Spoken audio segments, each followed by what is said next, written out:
Senator Hanson. Thank you very much. I was delighted to be a guest at the National Mining Day event hosted by Santos and sponsored by many leading mining companies at Moomba in South Australia last week.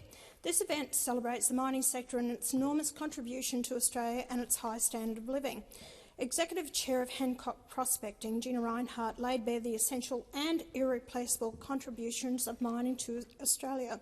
Mrs Rinehart said industry paid more than $43 billion in tax and delivered more than $31 billion in royalties, enough to cover our entire defence budget, plus all federal spending on roads and schools.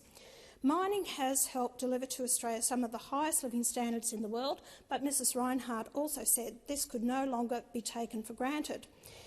And she's right. We've been in a per capita recession for 6 quarters now.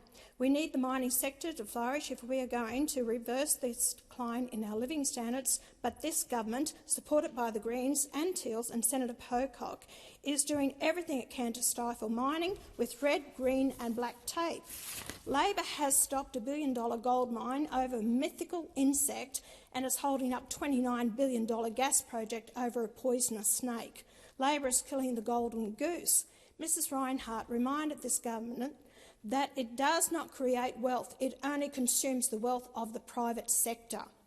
It must get out of the way of the industries which create wealth. If we want to see higher investment, living standards, wages, more jobs and onshore innovation, cut the government's undue burdens on mining and other wealth-creating industries and introduce a Department of Government Efficiency.